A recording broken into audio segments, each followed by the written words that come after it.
Did you know over 1 million animals are killed every hour in just the United States, primarily for our consumption?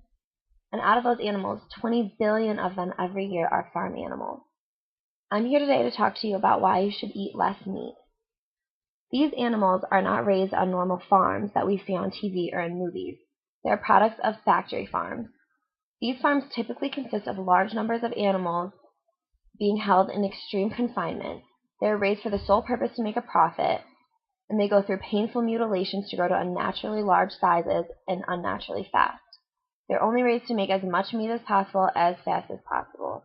This results in pain and deformities in a majority of the animals. It also causes pollution in our environment and puts human health at risk. I'm going to start by talking about chickens. Chickens are raised for two purposes: to make eggs and meat.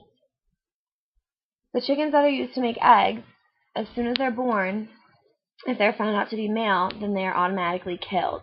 They do this by either sucking them through tubes to electric kill plates. They can be ground up, fully alive and conscious, or they can be gassed. Female chickens are taken and debeaked. They do this so they can't pluck out their feathers when they're under this much stress, and also so they can't hurt each other. They're held in battery cages, which hold 5 to 10 birds, and they have less than half a square foot to move around. They make around 250 eggs per year, compared to 100 that they would have normally made naturally. Chickens that are used for slaughter are grown to unnaturally large sizes. They reach the size at about 6 to 7 weeks. So basically they're still babies when they're being sent to the slaughterhouse. Chickens are exempt from the Humane Slaughter Act, which means that they can be killed when they're fully aware and fully conscious and know what's going on. Over 9 billion chickens are slaughtered for meat every year in the United States. Now I'll talk to you about pigs. Pigs are very intelligent animals. They're as smart as your household dog. Would you go and eat your household dog? I don't think so. They are also held in very small cages. They don't even have room to turn around or usually stand up. They literally live right above their own waist, so respiratory disease is very common in pigs. Cows reach a market weight of about 1,200 pounds in just 6 months, which is crazy fast. They're supposed to be unconscious when they're killed, but research has found that a majority of the time they are not. I found this information at farmsanctuary.org. They are killed by being raised by their hind legs and their throats are slit, and then the blood is drained so we can then eat them. Also, I wanted to talk to you about the animals having personalities.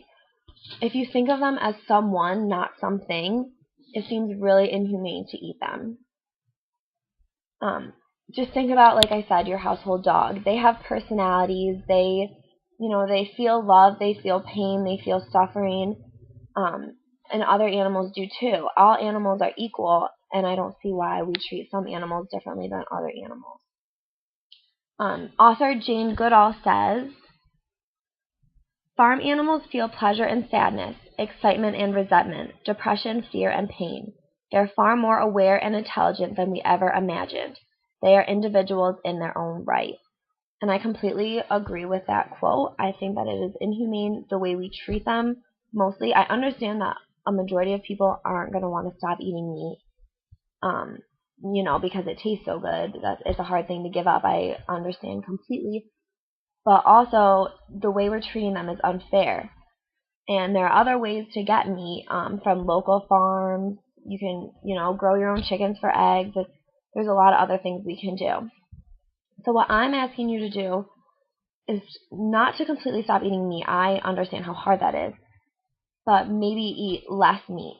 Maybe cut meat out of one meal a day. And I know a lot of you will think, oh, that doesn't make a difference. Like, just me eating one less meal isn't going to make a difference. But it really does. For each person that cuts meat out of their diet, you save about 50 animals annually. So if we all cut one meal out, it could really, really make a difference. So, in conclusion, I would just like to say, think about what you're eating, because not only is it bad for the animals, but it can be bad for your health. So think about it, and I hope some of you decide to cut some meat out of your diet. Thank you.